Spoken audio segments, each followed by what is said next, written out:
നമ്മള് നമ്മുടെ ഫ്രണ്ട്സിനെയും കൂട്ടി നമുക്ക് ഇഷ്ടപ്പെട്ട നമ്മൾ സജസ്റ്റ് ചെയ്യുന്ന ഹോട്ടലിലേക്ക് അവരെയും കൂട്ടി കൊണ്ട് പോകുമ്പോൾ അന്ന് അവിടുത്തെ ഫുഡ് മോശമായിരിക്കും.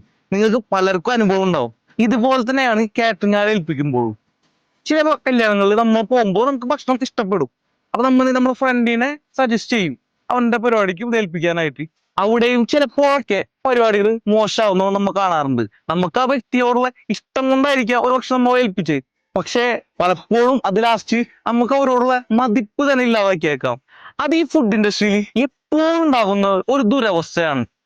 അതിനുള്ള യഥാർത്ഥ കാരണം എന്താണെന്ന് വെച്ച് കഴിഞ്ഞാൽ ഒരു കൺസിസ്റ്റൻസി കീപ്പ് ചെയ്യാത്തതാണ്. പ്രോപ്പർ ആയിട്ടുള്ള രുചിക്കൂട്ടുകൾ ഇല്ലാത്തതിനാലും ഒരു ഷെഫിനെ മാത്രം ആശ്രയിച്ച് ചെയ്യുന്നതിനാണ് മിക്കയിടങ്ങളിലും ഇങ്ങനെ സംഭവിക്കുന്നത്. നമ്മൾ അറേബ്യൻ ഗ്രൂപ്പിനെ സംബന്ധിച്ചിടത്തോളം ഒരു ഷെഫിനെ മാത്രം ആശ്രയിച്ചുകൊണ്ടുള്ള ഒരു പരിപാടിയും നമ്മളോട് ഇല്ല. നമ്മൾ പറയുന്നത് നമുക്ക് വേണ്ട നമ്മുടെ രുചിക്കൂട്ടിന്റെ SOP മേക്ക് ചെയ്യുക എന്നത് മാത്രമാണ് നമ്മളുടെ ഷെഫിന്റെ ജോലി. അതുകൊണ്ടാണ് ഇന്നും 15 വർഷങ്ങൾക്ക് ഇപ്പുറവും അറേബ്യയിൽ ആ ഫുഡ് കൺസിസ്റ്റൻസി സ്ഥിരമായിട്ട് ആ ടേസ്റ്റിലൂടെ തന്നെ നിങ്ങൾക്ക് നൽകാൻ സാധിക്കുന്നത്.